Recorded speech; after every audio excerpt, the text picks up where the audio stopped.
Hello, everybody. Welcome to this edition of Coffee Time with Byron. I am your host, Byron. Alongside me is former MMA and UFC fighter Matt Lindland, current coach, still of Team Quest, who's still prominent in I want to say, what is Oregon? Is that Midwest? That's not Midwest. It's Western, West right? Coast, it's actually we West refer to Coast. it as the Pacific Northwest. Yeah. That's it. Yes. You're now. I gotta say, is your city where you're at? Is it like Seattle where it always rains? Do you get a lot of rain up there?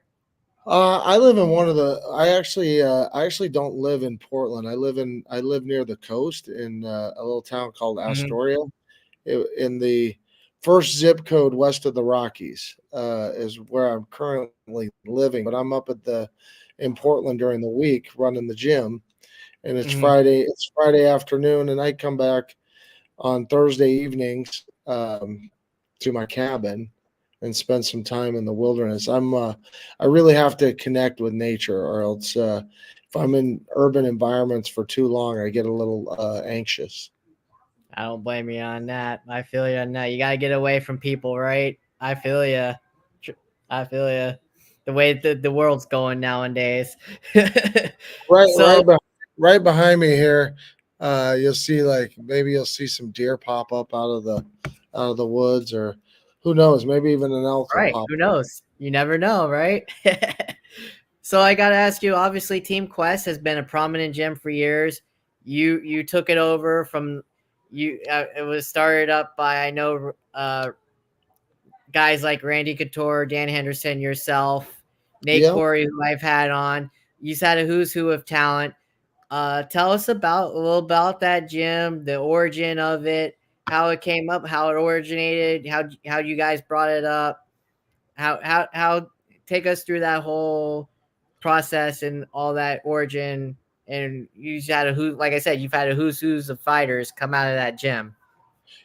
Yeah, we've had a lot of great athletes, and what happened was right after the Olympic Games, I was getting ready to relocate back to Oregon to move back kind of to my hometown area. I was living in Colorado Springs. I was living in Lincoln, Nebraska, and training in Colorado a lot, all over the West and the Midwest there.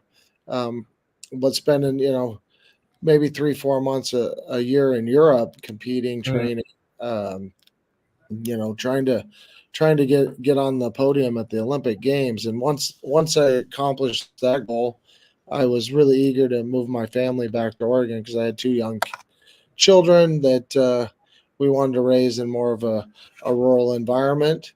So we moved back to my hometown of Eagle Creek, Oregon, and I'd started a car lot, and in the meantime, I was training for a UFC. So my Olympics ended in October, and my first UFC was in December of that year.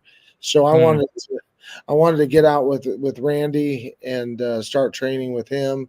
And we were super fortunate to have guys like Benji Raddick and Dennis Hallman and Jeff Monson just up the road there from us in Olympia area, just about 2 hours north of us, and they would drive down or we would drive up there and train with those guys. Um, and then Randy and Dan had started a small gym, like a fitness center in a little town next to Portland in Gresham, and they were running their fitness center, and the business didn't take off, and that's where they were working out over there. But at the same time, I had moved back to Portland. I had a big garage in the back of my car lot, so we rolled some mats out and started training there. And we connected with a gentleman named Robert Follis, who was a pretty well trained martial artist.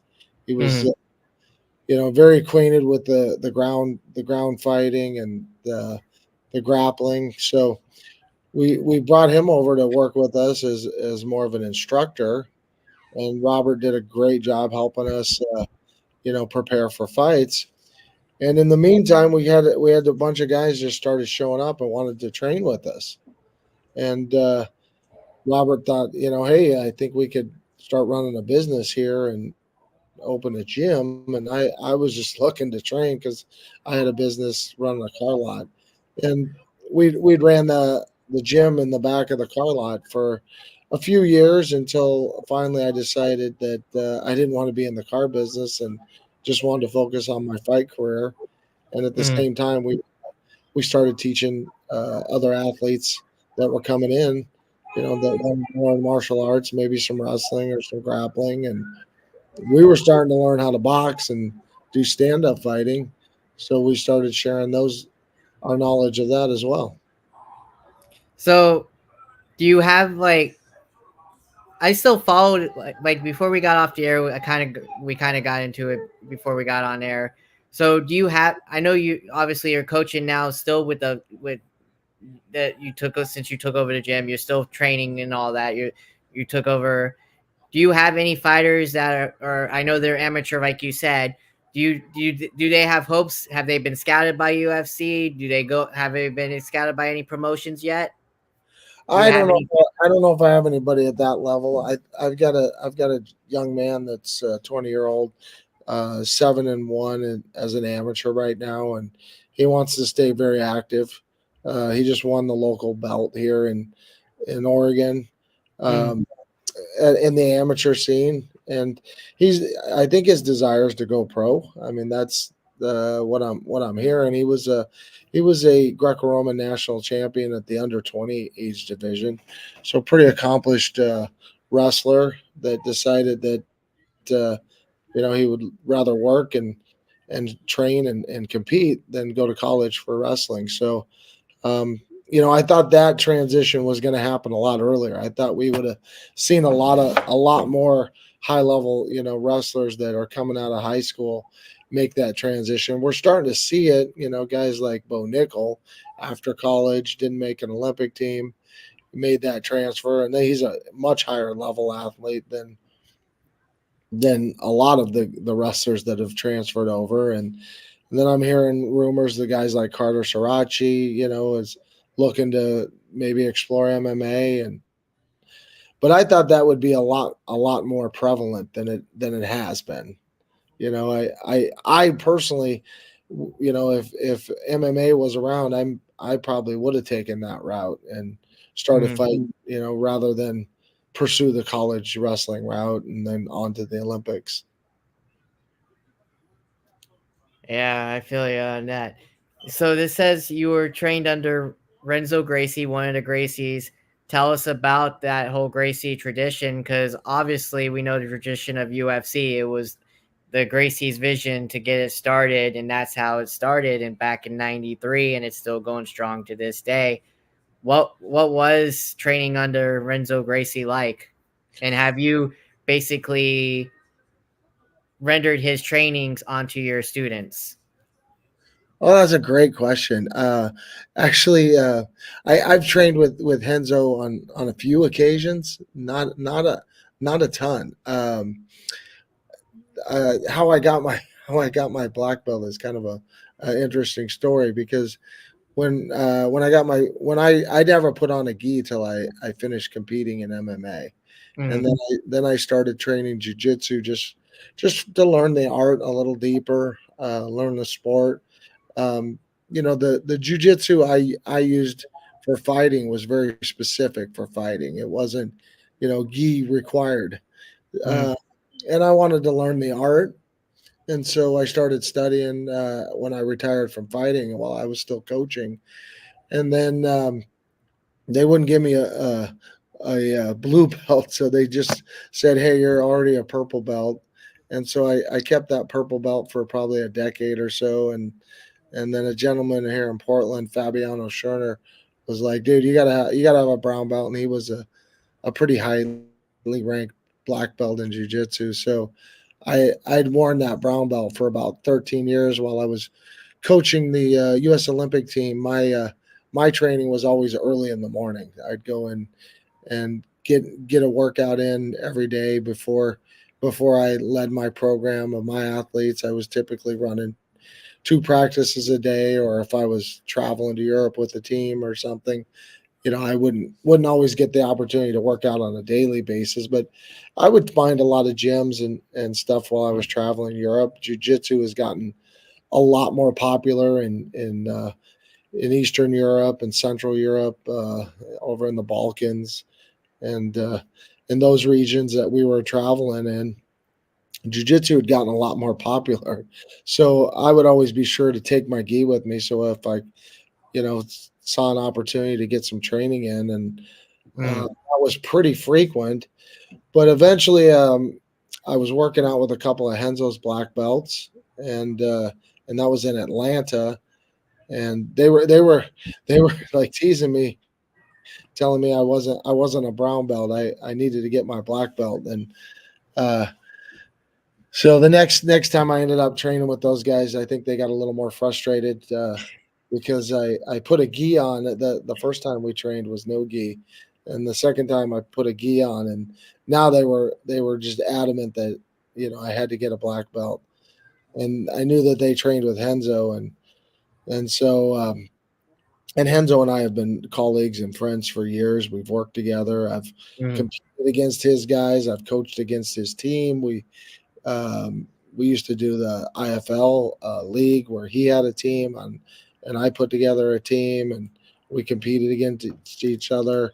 One of my earlier fights was, well, it was actually Ricardo Almeida, and that was the first UFC where the Zuffa had owned the company, and that was also the first sanctioned event in Trump Taj Mahal. And I'd fought, like I said, Ricardo Almeida there, and since I'd fought a couple of his other athletes. So, and I trained with Henzo, so it was as easy as, hey, give him a call and say, hey Henzo, I'm training with some of your guys here. They think I should have a black belt.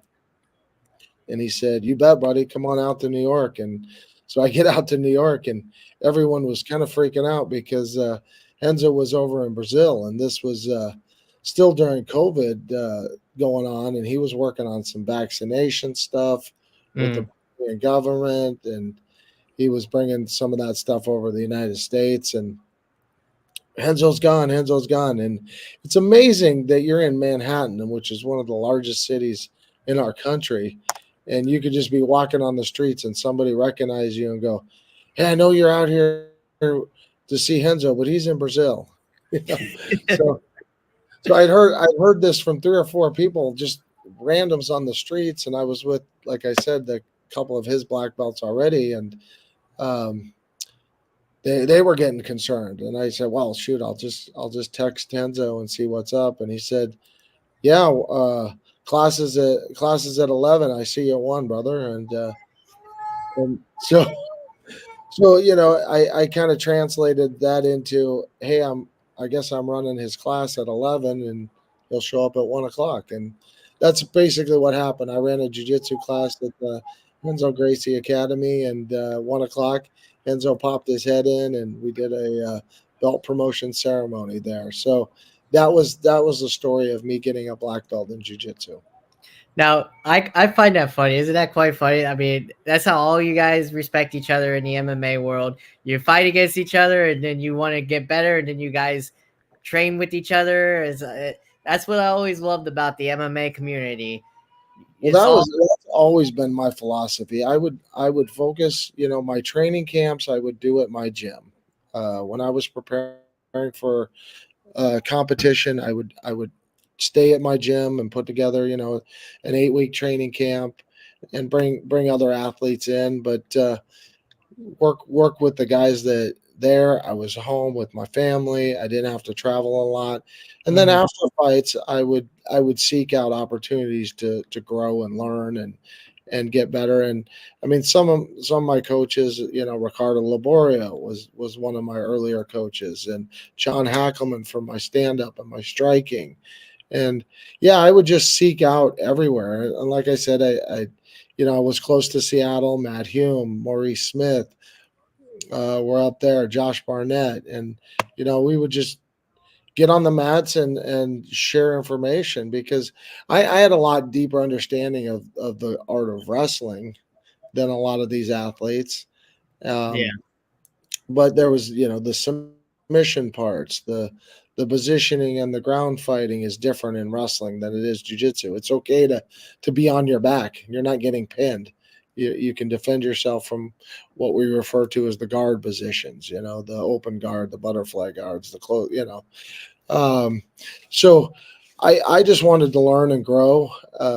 It's hard to grow unless you open your eyes up and say, there's something I can learn, and you got to be willing to be able to learn from everybody and be humble enough to take those opportunities and go seek them out. People aren't, just reaching out and going, "Hey, let's bring you up here so I can help you get better." You had to seek out those training opportunities.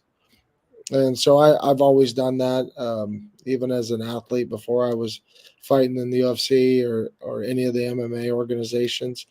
I was like I said, I was spending 3-4 months a year in Europe, studying and training with the best European Greco-Roman wrestlers my whole career, and I've always seeked out the best coaches. I actually just had a coach pass away 2 days ago. One of my earlier coaches from when I first started the sport of wrestling. His name was Pavel Kotzen, and he coached the United States team, Olympic team, in the LA games. And I Mm. was fortunate enough that when I picked up the sport of wrestling, he wasn't at my high school, so I went to Portland and started training with Pavel Kotzen and Mark Sprague and different coaches in the Portland area. So I mean, even though it was an hour commute to get there, I had to make those kind of sacrifices to get the better training with the better coaches, the better athletes, and so I mean, it just stands to reason. If you want to excel in anything, you got to surround yourself around the best people, Exactly. You got whether to. it's coaches or other training partners. Exactly, And especially in the that's sport that especially in the especially in the physical sport you guys have. You got to get better or you can't compete. yeah, and we were super blessed to have a lot of people come down and want to train with us, and we learned from them as well. So even when people were like, "Hey, can we come to Portland? Can we come to Team Quest?" And I mean, you would just be amazed, and you walked in our gym and saw all the different athletes that have come through those doors, and from all over the United States, from Hawaii, from Europe, from Asia, Pride guys, UFC guys. I mean, you couldn't name a name without those guys have been in our room and trained with us for multiple times and different occasions, multiple weeks, and return trips. So it was very cool environment. It was great to be a part of that sport that started. So now I see. Now tell me about this. I see. Is this true? Your nickname was the Law. How'd you get that, and who gave it to you? I don't exactly. Maybe it was Randy or somebody in the gym, but um, actually at the United States Olympic trials and for the Sydney Games, um, my match was entirely misjudged, and I was denied due process in the appeals to compete again for that match. It was misjudged against an athlete I'd beaten 13 times prior to that.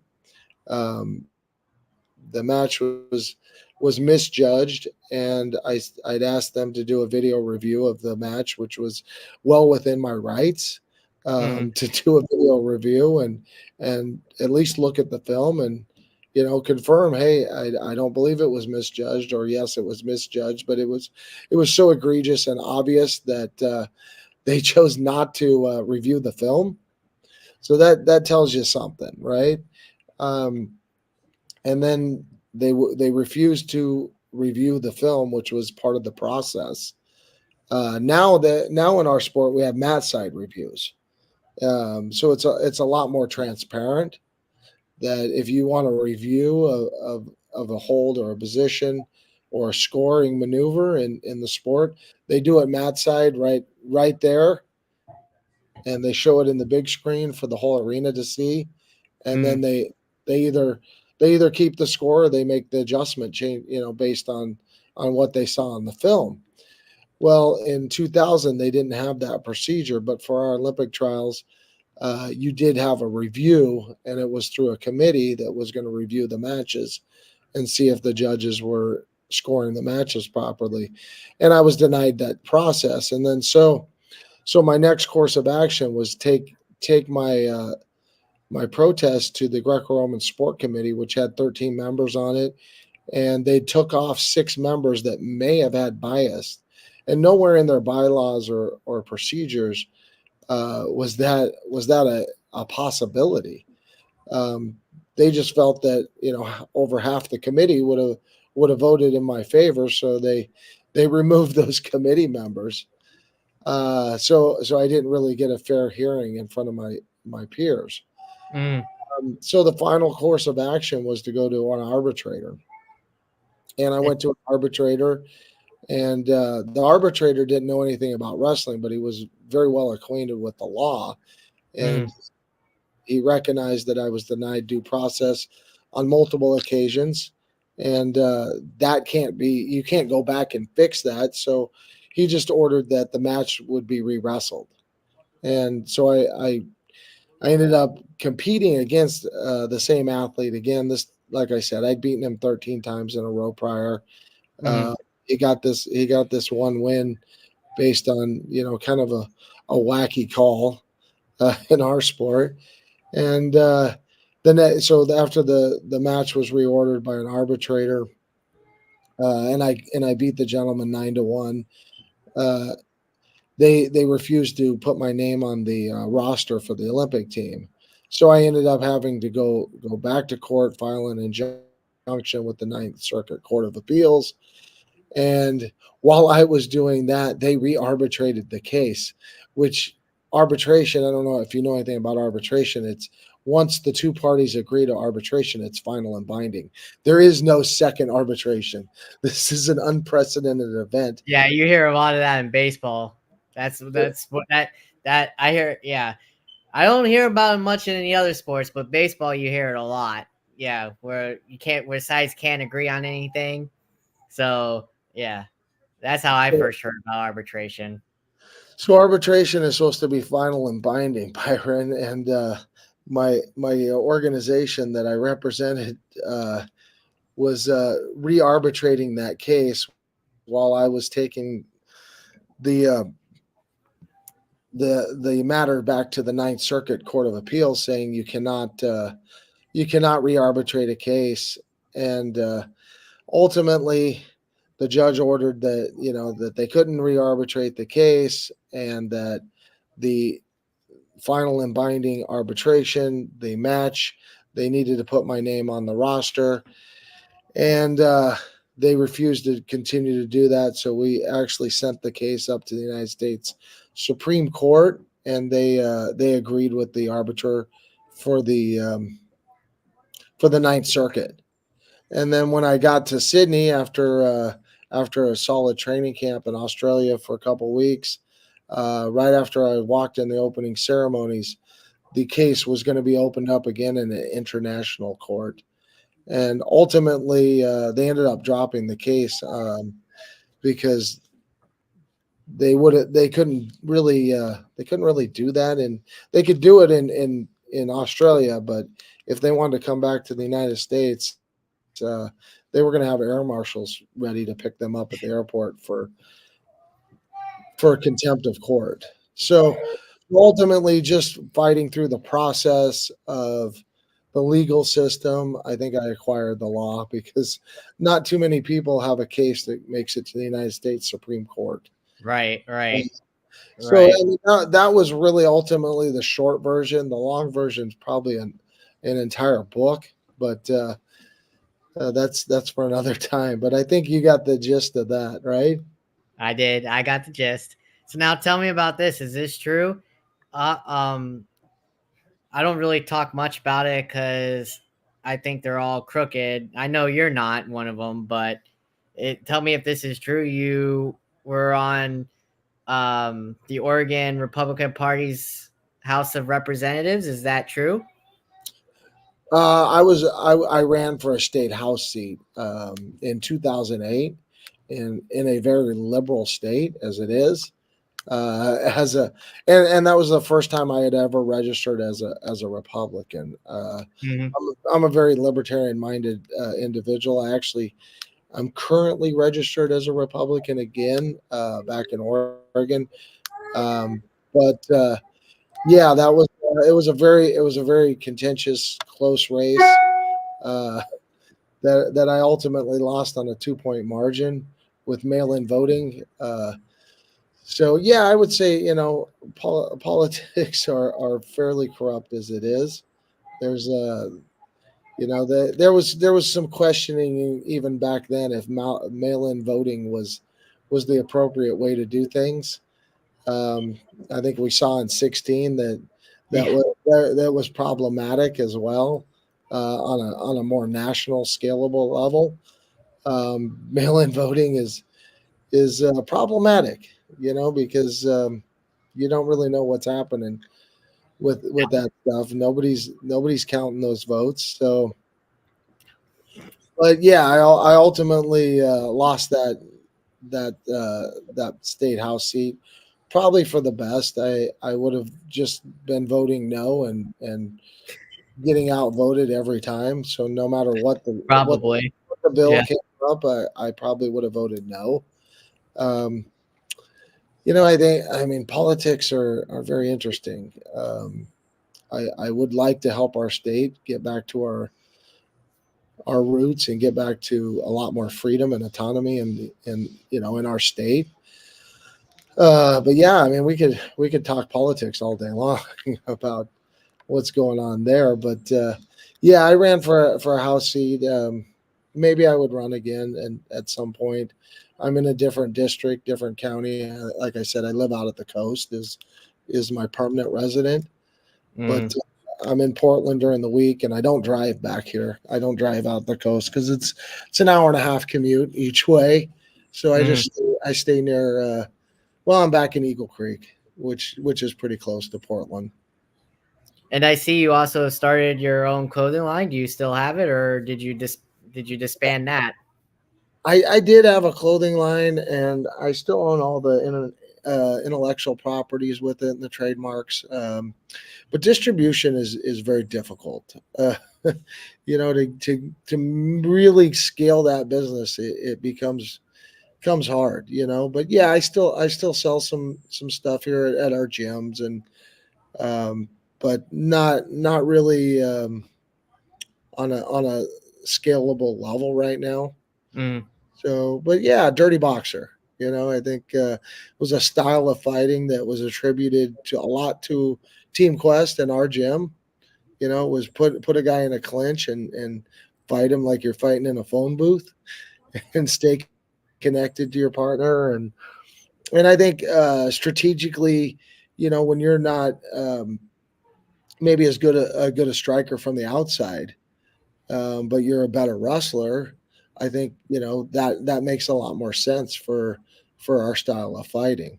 And you're always trying to grow and improve your striking wherever it is, but when you're up against somebody that's a better striker, that close range where they can't really get long punches off.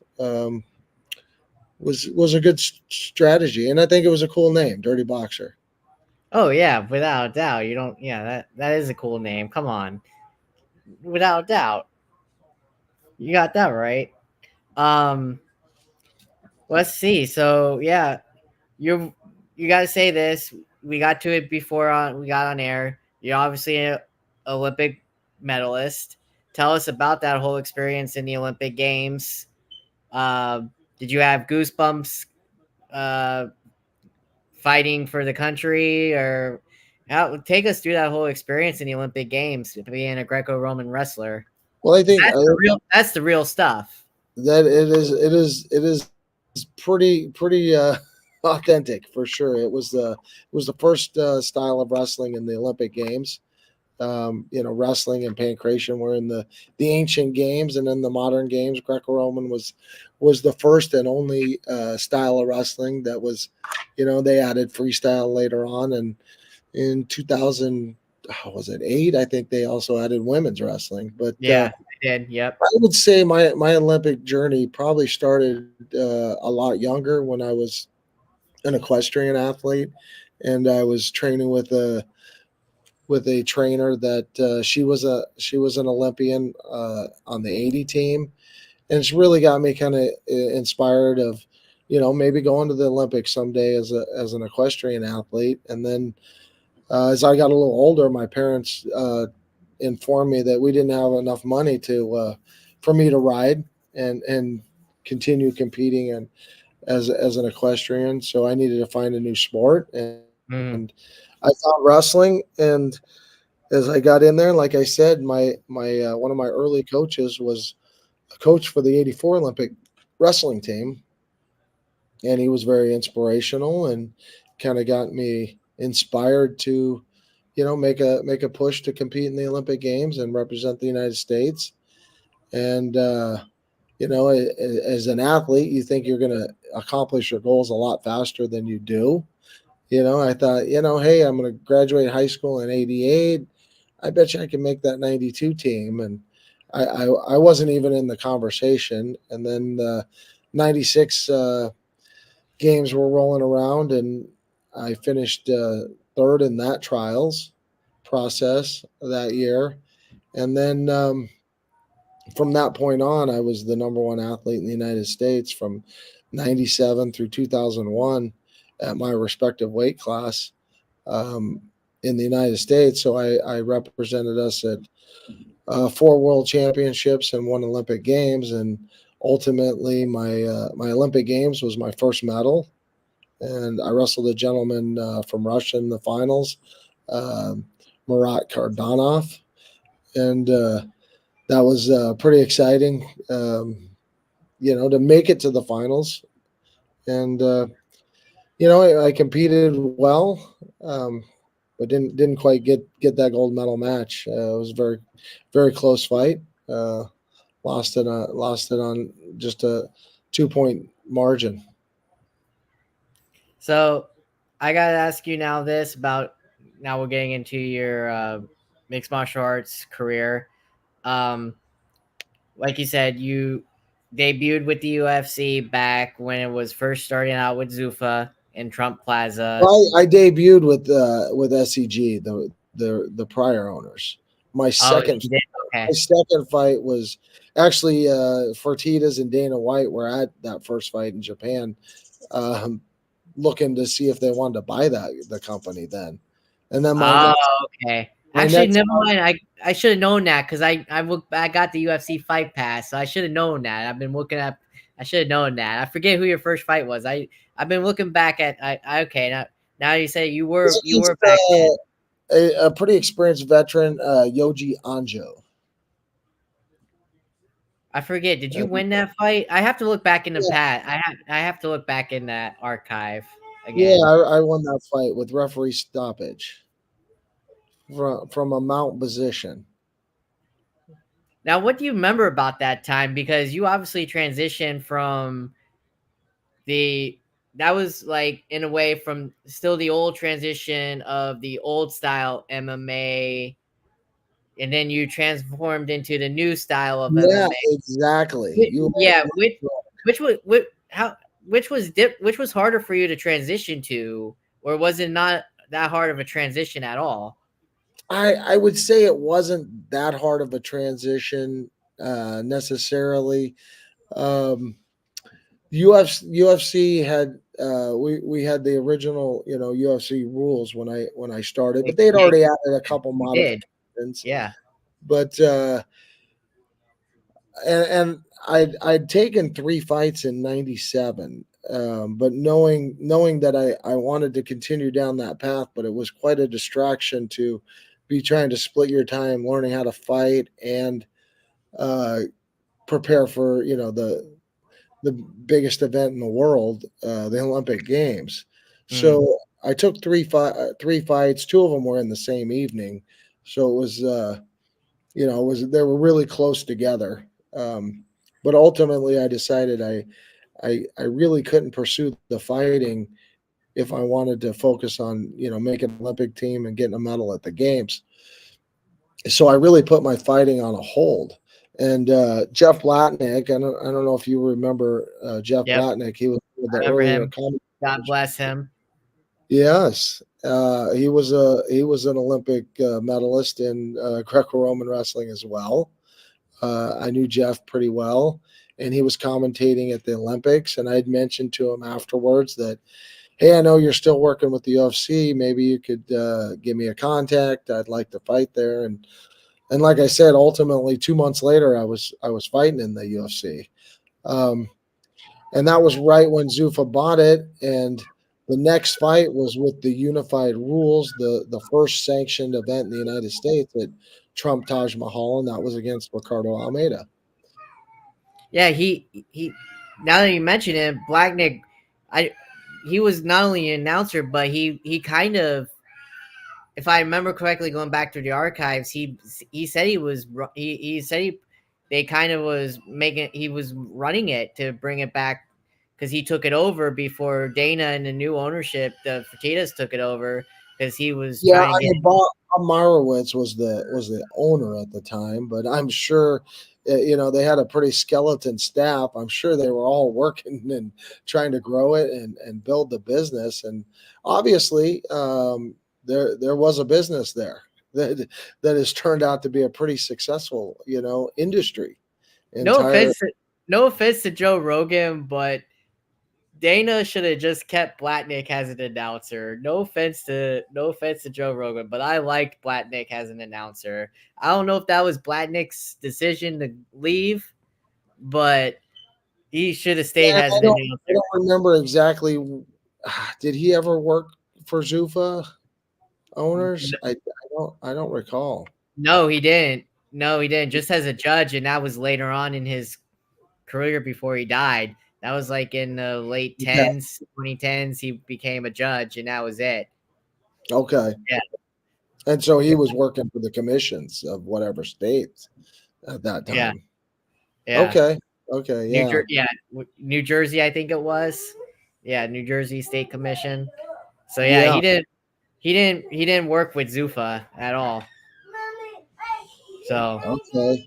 Yeah. but And I do. and New Jersey was the first state to sanction the sport, and right after that, Nevada picked up, and the sport really started to take off and grow. Yeah, they were the first ones. Yeah, and that's what came out to where, like you said, Trump Plaza, and go Yeah. figure with Trump. Yep, And that was the first time I met Donald Trump, was at that and fight. that's how his relationship, I'm sure, with Dana started too. Was right there. That That's that's how that exactly that's that's how exactly that it. relationship started. Yep. Wow, And, crazy, and isn't you it? know, and, Looking and back Trump at it. Trump's a fight fan. He loves the fights. I mean, he promoted one of the other fights I fought in when I fought Vitor.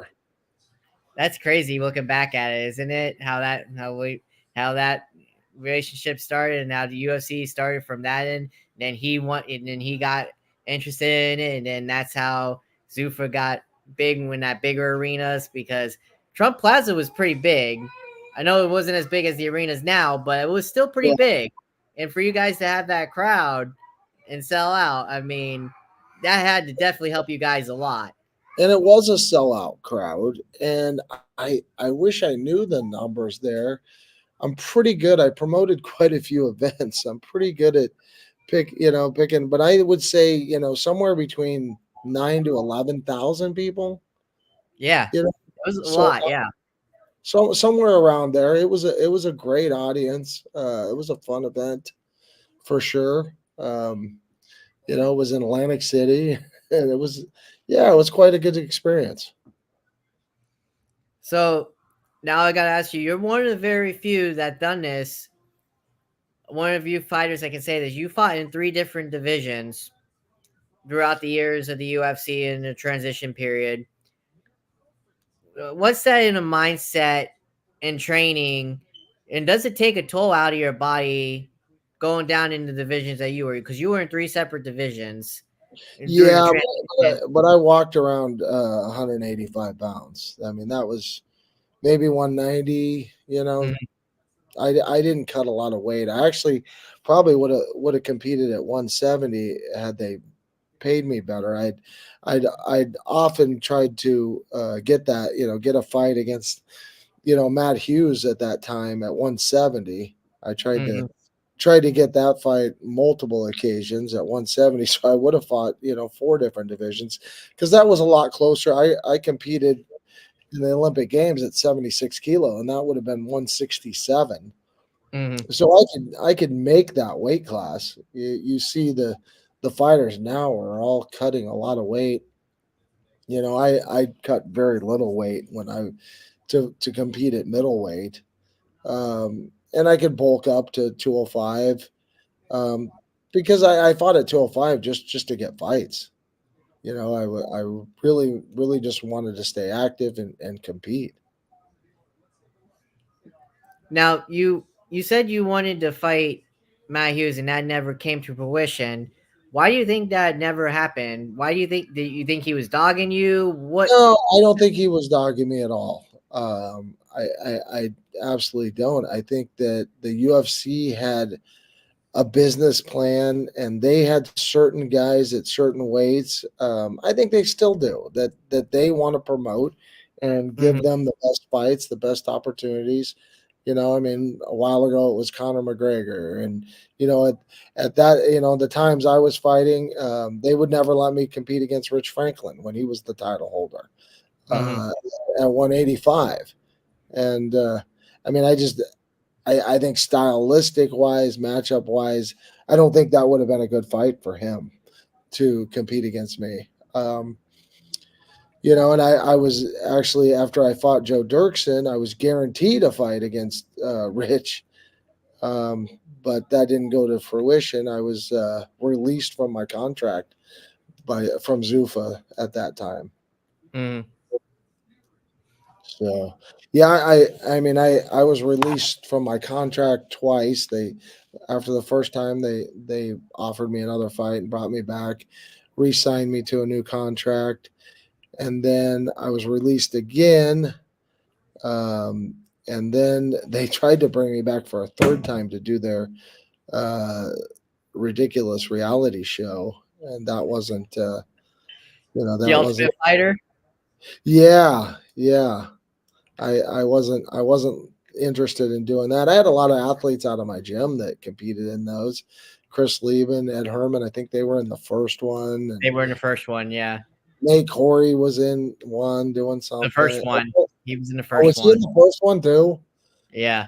Oh, there was three guys out of our gym in that, but we put a lot of guys in that show. But they wanted to lock you into a guaranteed purse with.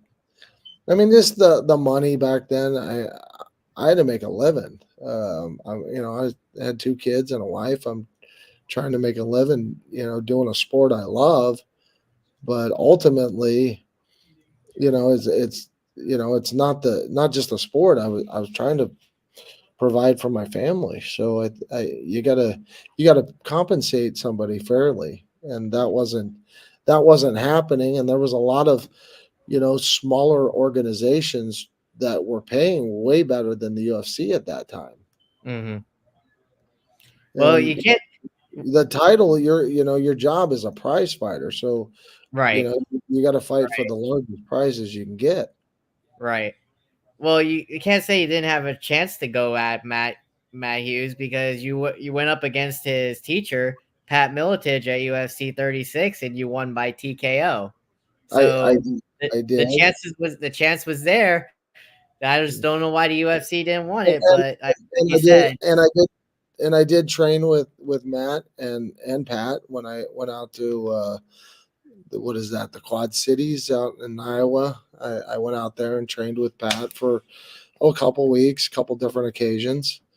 Like I said, I was willing to travel anywhere and compete against anybody and even train with them. I appreciated that. It was just purely business to get a title shot at 170 and maybe get a larger payday. Um, but yeah, I didn't want to cut weight unless I was getting paid because that would have been. probably about a 20-pound weight cut to get down to 170 Yeah. Now, from te- where I'm walking now around tell at. now tell us about your own title shot that you only had in the middleweight division against Malero Bustamante. You unfortunately lost by submission guillotine at UFC 37 against him. Tell us about that fight. I know it was your first title fight. Now, did you go into that fight um other thinking different than all your other fights? No, not That at all. I was fight? I actually just wasn't healthy that evening. I didn't compete that well. I wasn't healthy. I had a case of vertigo I that was viral, and Mhm. I couldn't shake it. I could not shake it, and I just didn't compete that well that night. So yeah, I mean, it was, you win some, you lose some. But Yeah. there's some fights where you win and they still don't get your hand raised, like that Rampage Jackson fight, where it was obvious that I won 2 rounds and very clearly, and somehow it was judged that he won 2 rounds. So yeah, Yeah, I see that that. I see that. Yep. The Rampage fight on here. Yep. You lost by split decision in '06. happened. And then he went back to the UFC right after that fight, and that organization became defunct. Yeah, literally. Now tell us about um yeah, you said like you said, you had your second stint with UFC. You fought again. You had two fights before they cut you again. You went up against Travis Lutter and Joe Dirksen at 52 and 54. You won both of those fights, one by submission and one by decision. Tell us about those fights. Well, both incredible competitors and athletes.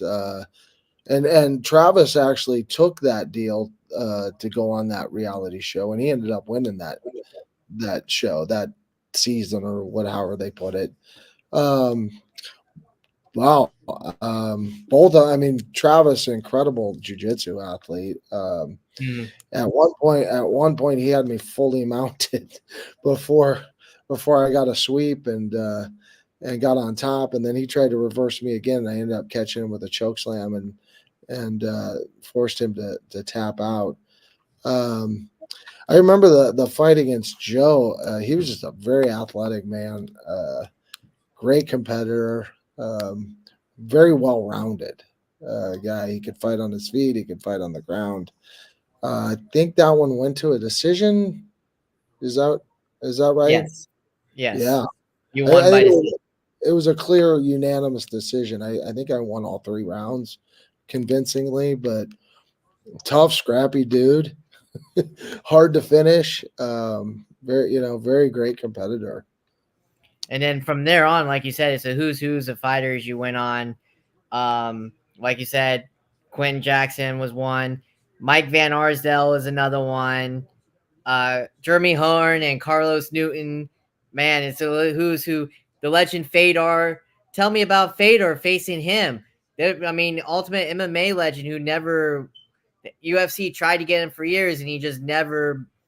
For I don't know what the case was, but what was like fighting him because I've heard nothing but groomless amount of things from Fedor, and I've seen fight highlights of his fights. I mean, the dude's stellar. What was it like fighting him? Well, it was in St. Petersburg. It was in Russia, so it was it wasn't really on fair playing grounds, I guess. When the Literally. when the guy that officiated that match, Troy, just passed away 2 or 3 weeks ago.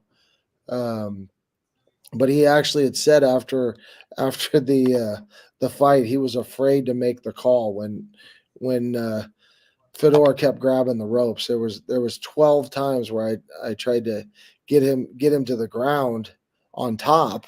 I didn't want to be underneath him. He had about 30 pounds on me. I moved up to heavyweight. That was the only time I think I fought at heavyweight, but I moved up to heavyweight, and he had about 30 pounds on me. And ultimately, we did end up on the ground, but it was more with him on top of me from a scramble position when he finally released his hand from the rope and hit me with a little Uchimata. And we went to the ground, and he hit a really nice leg lock that I was thinking, man, it's not twisting, it's not bending, so there's no way I'm going to tap on this because it's not destroying anything. It just hurt like hell. But ultimately got out of that, and he ended up catching me in an arm lock. But prior to that, the beginning of the fight, I split his head open with an overhand left, got right to the position I wanted, double underhooks, got to the clinch, controlled both his hips, and like I said, it was a struggle to get him to the mat because he was able to hold on to the ropes Mhm. 12 different times. But ultimately, he got to the ground, and he was able to finish the fight with an arm lock. I mean, he's a big guy. He's a good competitor. But it also didn't help that Troy said he was afraid to make the right call, which, would have won that round for sure, and forced him not to use the ropes to keep the fight standing, on his terms. Um, well, it was a great event. It was a fun event, sell out event. Went over to Putin's palace after the fight. Hung out with a lot of the athletes and the dignitaries from Russia. So it Mm. was a good experience. Now you also fought two of the hardest hitters ever, two of the quickest hands. Yeah, and I say, both were southpaws, and yeah. You know who that's I'm talking about, right? You lost I both would those, I unfortunately. would say Robbie and Vitor. Yep. Yep. Two of the most. Is it true? Is it literally true what they say about them and what I've seen on highlights from them watching their fights? They are literally heavy hitters, quick, fast hitters. Yeah, yep. You witnessed it firsthand, obviously, but is it really true what I've seen on TV with them? Is it really that fast? Yeah, they're both super fast and heavy-handed guys. I mean, I got knocked out those two fights, and didn't happen very often in my career. I would not want to get knocked out by them. Woo! If I recall, the only other athlete that happened was against Dave Terrell, and he was another southpaw. So Yes, the three correct. Yep, times that's what I'm I saying. went against southpaws, I didn't have the success I had against the other guys that were more orthodox fighters. And you're even I saw you're even Southpaw a, too. a southpaw yourself. Yeah, That's what I am. So, hey, fellow lefty, gotta yeah, love it, right?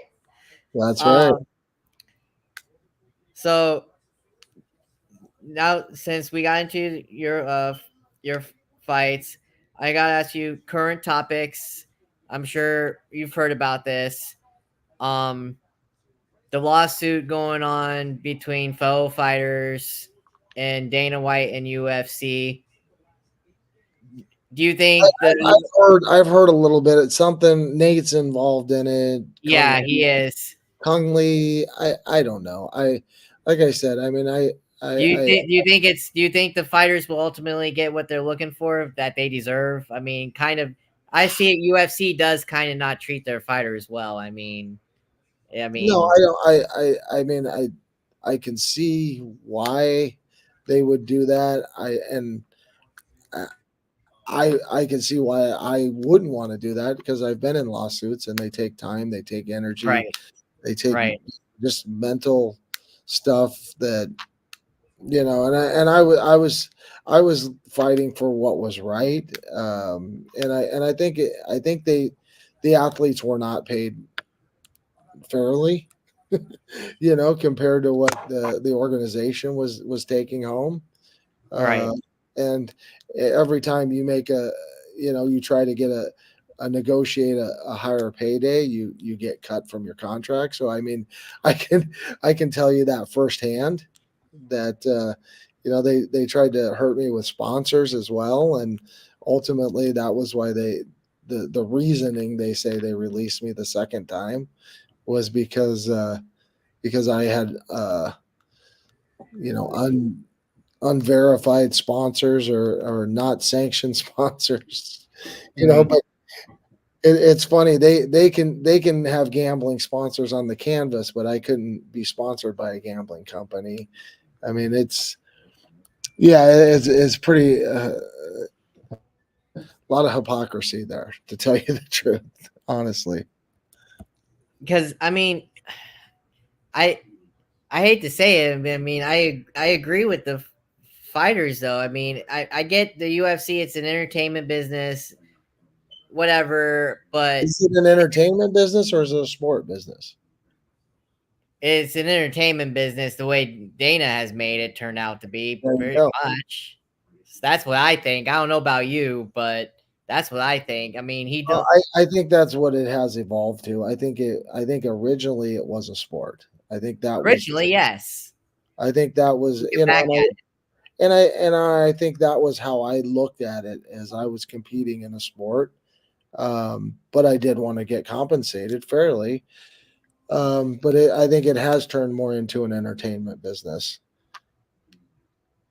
Yeah, and that's something. It's on that's on Dana for doing that. I mean, that's what he wanted, and he got what he wanted. He thinks, oh hey, you know, pull up a fight, we'll make up, talk all the crap you want, we'll make better, make more. No, that's not the way to do it, Dana. I mean, just stick with what you had in the old days with the old rivalries where they actually hated each other. There's none of that no more. I miss those days. It's all manufactured. Yeah, exactly. Like this whole Connor and what was his name? The what was his name that just retired? Nebegdev. What's his name? Oh, the Russian kid, Yeah. Nagomedov, Yes. Nagomedov. Yeah. Yeah. That was a hoax in itself. Come on. Like to tell me that was not planned Honestly, by him.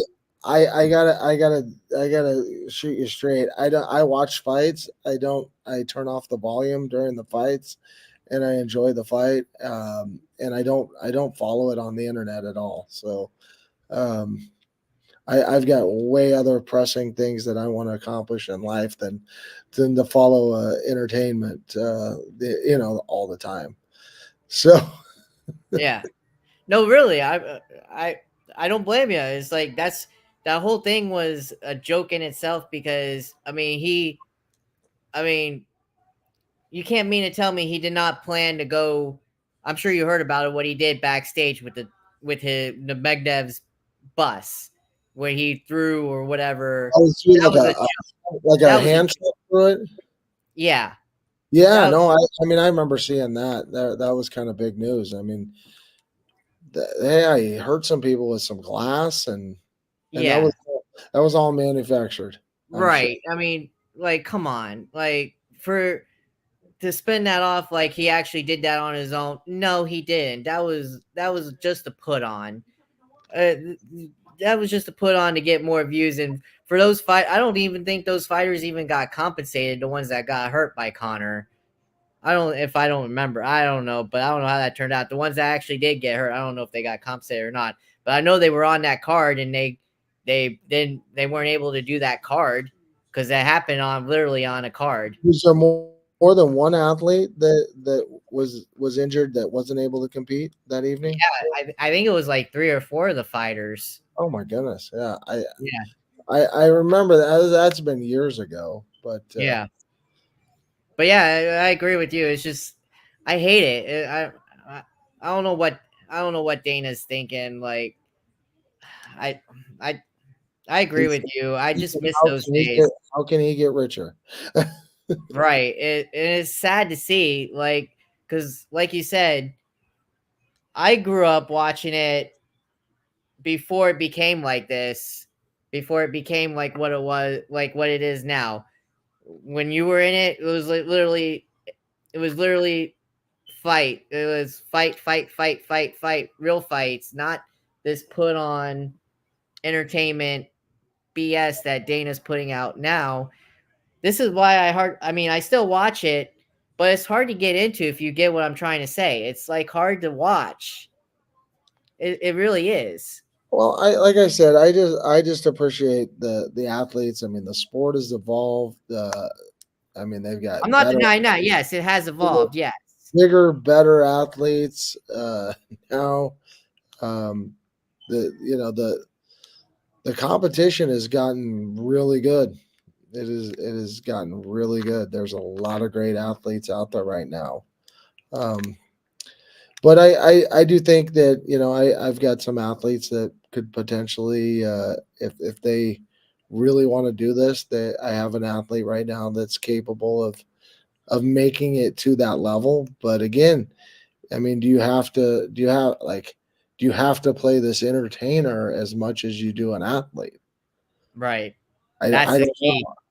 That's the I've key. been away from the business for about a decade, and I'm agreeing with you, what you're saying. I think it's becoming more contrived and manufactured. I mean, look at Chael. I mean, all he does is talk about the drama of the sport, and he loves the drama. He loves the this entertainment side of it.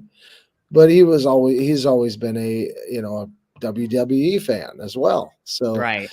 that's But you here's know the difference, though. At least he could back it up, though, in the actual octagon. He could back it up. He could, Chael you was a know, good fighter. Yeah. yeah. I mean, All American, Olympian. I mean, he backed that stuff up. There was no. I'm not saying McGregor couldn't, but McGregor can't. But I mean, but yeah, you're right. I mean, that's what he like. Chow was. You're right. Chow was mainly the first one that really started all that. When you think about it, He was one of the early ones for sure. or maybe no, maybe it was Koscheck. No. I gotta say Koscheck because Koscheck seems like that guy. Yeah, I like Josh. He was a good fighter too, though. Or the Diaz brothers. No, those guys seem pretty authentic. That to tell you the truth, those two seem pretty authentic. They were also trained by the guy that trained you, that gave you your black belt, Henzo. No, no, no, Caesar. They trained with Caesar Gracie in California. Oh, I thought it was damn it, my bad. Yeah, yeah, yeah. Caesar. It was as another guy that I've actually gone down and trained with him. I've actually had the opportunity to help Jake Shields get ready for some fights.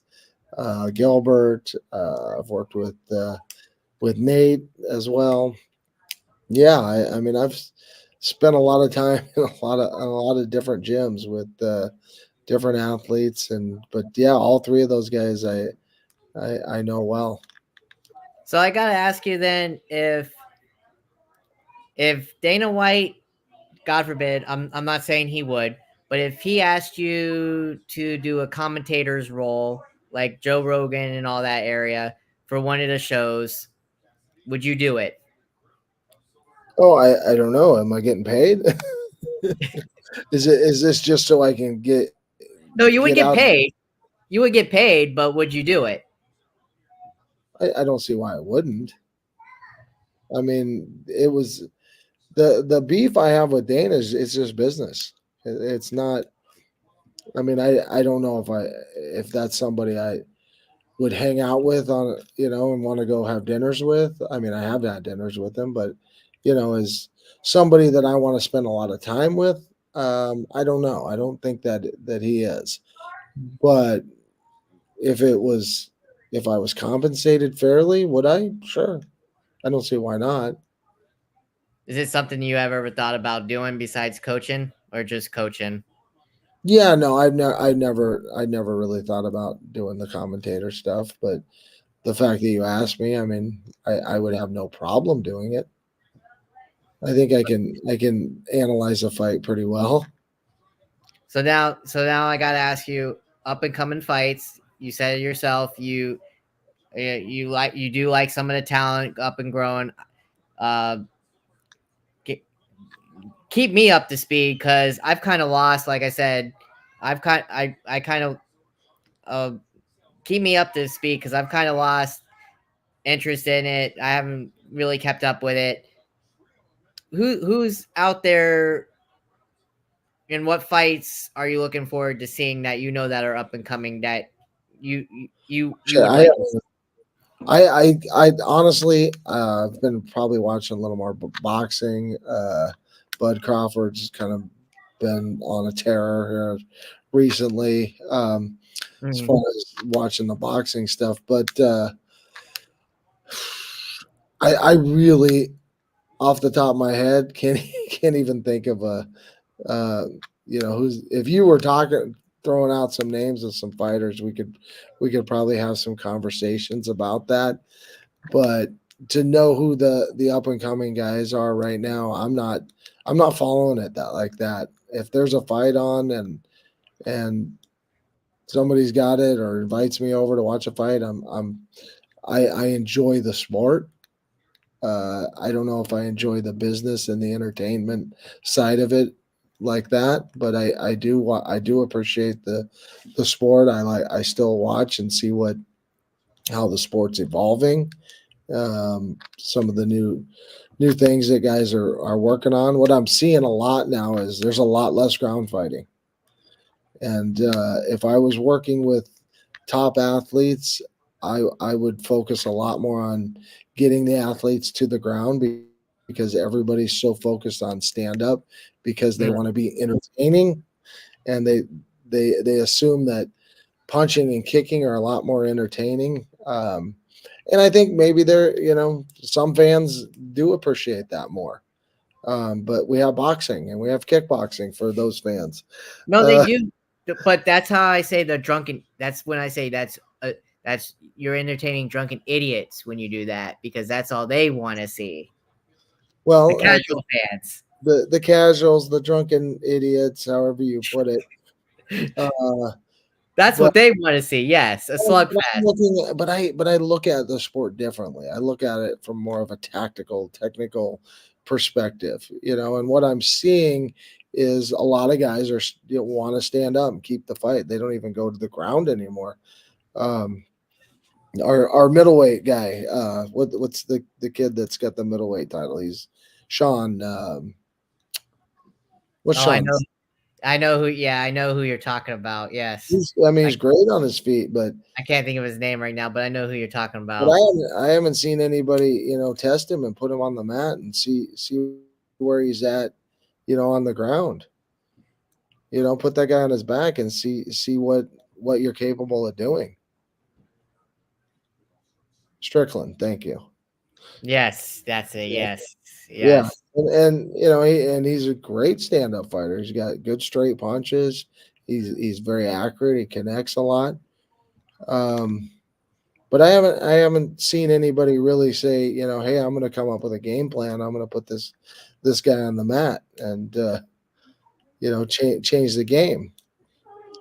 So same thing. Like one I trained BJ Penn for a couple of his fights. The Yes, first yes. I was going to ask you about that because yeah, I saw uh you were out of UFC at the time, and yeah, you were in his corner for when he was in facing Saint Pierre. Yeah, well, so St. I was going to Pierre, ask you about that. and man, that was a split decision. I kind of thought BJ won that fight. I I think did too. I I did think too. I think from a visual perspective, he allowed his back to be against the cage too much, and he played his jujitsu off his back. Yeah. And the judges aren't probably knowledgeable enough about each individual athlete to know, oh, well, BJ likes to be on his back because he's super effective from the back. He likes his back on the cage because he was doing more damage to GSP during those exchanges, although he did have his back up against the cage. And typically, Yeah. when somebody's got their back against the cage, they're losing that round. Yes. Yep. Um, but what I was going to say was like the first time I cornered him, and not only did I corner him, I ran his training camps uh, for those two fights, which was against Matt Hughes, and our game plan was to put Matt Hughes on bottom.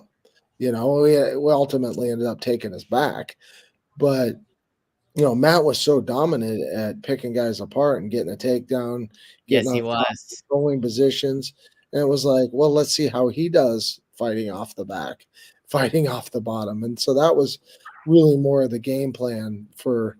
So when you see somebody's really good in one area, like flip the script on them, like if Strickland's a great stand up fighter, why are we standing up with this guy? Why don't we put him on his back and see if we can dominate that position? And that was kind of where I was going with that story with BJ was, you know, um, let's not stay in a range where we're gonna get somebody's gonna take a double leg on us and put us on our back. Let's force the position. Let's get to our ties and control the position and get on top. And so just kind of changing the game plans up. And so that's more why I'm watching the sport is still learning, still growing. I'm still coaching athletes, and I want to see what the trends are, what the techniques guys are using and that are effective. And yeah, that's why I enjoy watching the fights. So obviously you were there for part of BJ's couple fights. Which would you say was out of the fights he had with GSP and Hughes? What would you say were the better fights that he had out of those two? Out of those Oh, two, I would definitely think the one that he finished in what was a minute and a half. He finished Matt, and that was the one I ran the camp for. And yeah, the next time he fought GSP, it wasn't really a good fight for BJ, and I wasn't involved in those training camps at all. So yeah, and BJ just kind of called me out of the blue, and he thought he wanted to help with his wrestling for mm, both of those fights, but I refused to be a wrestling coach. In that, I was like, no, I'm going to be the head coach, and I'm going to put together a game plan that is more holistic. I yeah, I didn't want multiple voices coming in. Oh, this, because you get a boxing coach, he wants you to land punches and use your striking. You get a wrestling coach, he wants you to take the guy down. You get a right, jiu-jitsu coach, he's talking about submissions and playing guards, and the sport needs to be approached more holistically, Byron. right. No, you're right. I agree. So, So I'm gonna ask a couple more questions and then I'll let you go, okay, and then buddy. I'll definitely We'll go two more questions, and then I'll go cook some salmon. there you go. And I'll definitely stay in touch with you because hey, I love this conversation. So I'll stay in touch with you and we'll have more like this. So All right, buddy. I actually like it. So hey, it's awesome. I appreciate it. Um, so the first one is they say the best fight. A lot of people say the best fight ever was Forrest and Stefan. The first fight in '05, the Ultimate Fighter finale, where they went all out. They say that was the best fight ever in UFC. What would you say is the best fight in UFC, in your opinion? From the drunk idiots like we're talking about, because neither one of those guys had developed any skills at that No, point in their career, and it was just a fun slobber knocker that it they were was just literally. beating the heck out of each other, and it That's was why to me entertaining. it wasn't the best. That's why to me it wasn't the Yeah, best because I man, didn't, you know. best fights. Gosh, I couldn't even start with that, Byron. I mean, I love the old Pride fights. There were so many good fights in Pride. Um, best I couldn't even narrow it down. There's been a lot of amazing fights out there. I was probably trying to think something. I mean, I like the Randy Couture Chuck Liddell Yeah, fights. those were The, good. for Those sure. were, I mean, those were entertaining and technical, and both athlete was trying to impose their game plan, and um, I mean, those were fun fights. But I couldn't off the top of my head pick one fight that was the best fight ever. Mine, mine. I can give you my top five. Well, give me your My top first, one. Give me your top one. my top one is Tito and Shamrock. Okay, That not Ken, not that rivalry. the Frank one. The Frank one, the first that the Frank one, that one that started it all. It started the whole rivalry with Ken. Even though I think it was not Frank, I think it was Mesker, the one that got under Ken. But that's another story. So that would be my first one. What do you think about that one? That Uh, was a I good fight. That was a good fight. I mean, I remember the fight. I don't remember how how technical. I mean, because I just don't think of Tito as a technical fighter. Now Frank, on the other hand, very technical fighter, way ahead of his time. Very, very Way technical. way ahead of his time. Was really proficient on the ground, on his back, on top, like everywhere. Tito was more of a power fighter. I'm gonna knock you over with a big double leg. I'm gonna get on top. I'm gonna hold position and ground and pound you. I, I mean, I remember the fight. I just don't know if I can recall everything that went on throughout that fight. And then I forget there was another one too. I can't think of it right now on the top of my head. Oh, crap. I can't think of it right now. Oh, the first Chow and Anderson Silva fight. That was a good one too. That went down to like the last few seconds. Oh, that was a great fight. I was in the corner for Chael for that fight. That was an awesome and, fight. and he executed his game plan for Perfectly. four and a half Perfect. rounds. And I put together that game plan, coached him, and cornered him in that fight. Yes, you did. It I was remember. Yep. very That's right up. disappointing. It was very disappointing because we were aware of a triangle. We understood that we needed to stay with our hands on the inside and control the wrists. And yeah, that was just a mental error. That was a mental What a error. what a great job of That was a executing. great fight. That's why I That brought was it up because that such was a one of my top ones. it was That such was a a one-sided fight. ass beating, and that I wouldn't say that fight because, like I said, I was too invested in it as his corner, as his coach, and um, so I wouldn't have said that fight ever. But that was a great fight. Unfortunately, it didn't go the way that we had hoped. So That, like you said, just that mental error at the end because if he would have just executed it at the last couple seconds, he would have won, I believe. But then again, I don't know. You oh, never that know with was the judges, though. You oh never know. he dominated. I think almost every round. I don't think you could have given Anderson one of those rounds. I wouldn't think so, no. But you don't know about the judges, though. That's why you can't leave it in the judges' hands. That is true.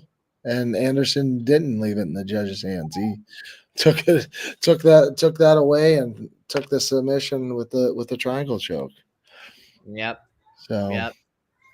Now, besides obviously you wanted to fight Hughes, which obviously that never happened. Is there any other fight in yes, any other organization that you would have yes, loved to yes. fight? I Who tried to is get multiple times.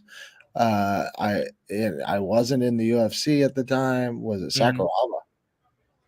Sakuraba. I mean, I love the way he fights. I love everything about I agree with you on him. that. I'm Mhm. a fan of his, and I would have loved to fight Kazushi Sakuraba. I mean, that would have been a dream That would come have been true. a good fight. That would have been a good fight. I really wish I could have got that fight. That was the one I tried to get, and Yeah, there was a couple times I almost got that fight, but politics and Dana and the UFC. So Of for course. another time, Byron, we'll leave it with that. But We'll leave it as that. Yes, we'll leave it as that because that's all UFC is. so well, Yeah, thanks yeah. for having me on the show, buddy. I definitely, again, no, thank you. I appreciate you and taking time out of your busy schedule. I You're mean, very welcome. I appreciate it the most. Do you want to copy the episode when it's all said and done? You got my email, buddy. Send it away. I Send it will over. certainly do that.